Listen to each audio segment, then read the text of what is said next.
देखो राम जी ने जो काम अधूरा छोड़ा वो भगवान कृष्ण ने पूरा कैसे किया समझना। अच्छा भाई, हनुमान जी बोले अब हम हार गए, हमें आज्ञा दो अर्जुन जी। अर्जुन देने ही वाले थे आज्ञा, कृष्ण भगवान बोले रोको रोको रोको, अभी नहीं, जब काम आएगा तब इनको आज्ञा दे। इधर धीरे धीरे महाभारत के युद्ध का समय आ गया, तैयारी होने लगी, सेनाएं नहीं मान रही हैं। भगवान कृष्ण संधि प्रस्ताव लेकर के भी गए, लेकिन दुर्योधन नहीं माने।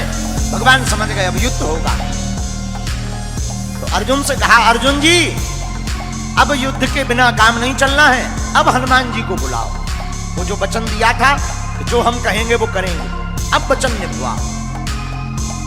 तो अर्जुन भगवान कृष्ण हनुमान जी के पास आए, कहा कि आपने जो शर्त हारी थी अब उसको पूरा करना है।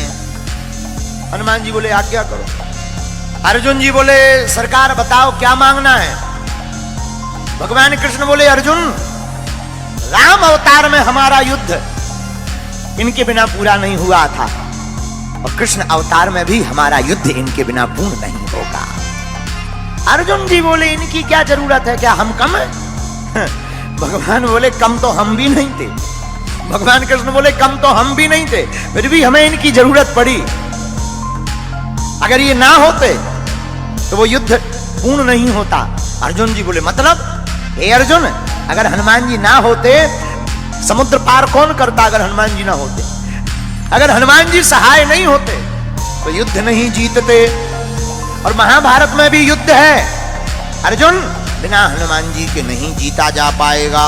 हनुमान जी बोले अब आज्ञा है, ठीक है। लेकिन हनुमान जी हाथ जोड़ के विनोद में बोले सरकार हम तो राम जी के चरणों में रहते हैं। भगवान कृष्ण बोले इस बार हमारे सिर पे रह लेना। देखो यही भगवान की दयालुता है। राम अवतार में जो राम जी के चरणों में हनुमान जी थे, पर यही कृष्ण अवतार में उल्टा हो रहा। कृष्ण अवतार में हनुमान जी कृष्ण भगवान के ऊपर ध्वज के ऊपर विराजमान है। अच्छा बोले महाराज और तो सब ठीक है, एक बात और। बोले क्या? हमारी एक आदत है। क्या? बोले युद्ध के बीच बीच में सत्संग सुनने की आदत है। अर्जुन जी बोले जय हो। हनुमान जी बोले क्यों? बोले अगर सत्संग ही होना होता तो युद्ध होता, वहां तुम्हें कोई प्रवचन सुनाएगा कि लड़ेगा? हनुमान जी बोले देखो हमारे राम जी तो बहुत अच्छे थे, धर्म रथ का वर्णन करते थे युद्ध में भी। बोले हमको बीच बीच में सत्संग सुनने की आदत है। अर्जुन जी बोले अब आप ही निपटो, ये सत्संग मांग रहा है ये महाभारत में। तो भगवान कृष्ण बोले कोई बात नहीं, आप हाँ बोलो, हम आपको सत्संग भी सुनाएंगे। अब हनुमान जी आए महाभारत में, रथ के ऊपर एक ध्वज लगाया, ध्वज के ऊपर हनुमान जी को स्थान दिया, इसलिए उस रथ का नाम ही कपिध्वज पड़ गया। और हनुमान जी विराजमान भय ध्वज पर।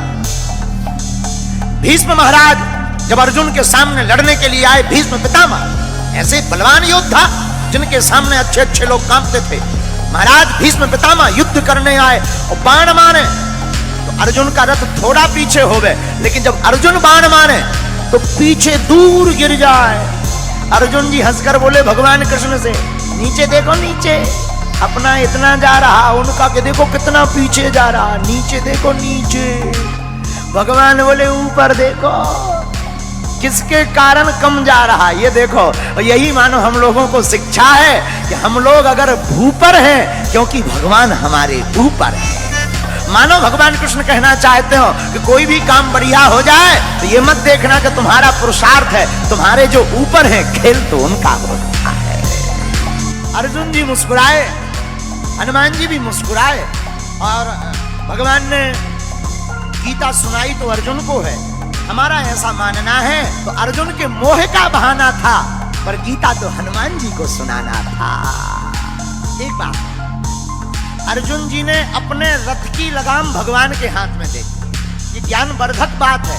अपनी जिंदगी की लगाम जो भगवान के हाथ में सौंप देता है, वो कितना भी महाभारत जैसा युद्ध हो जीत करके ही बाहर निकलता है। जो भक्त अपनी मन की लगाम परमात्मा को, गुरु चरणों को दे देता है, वो जीत करके ही आता है।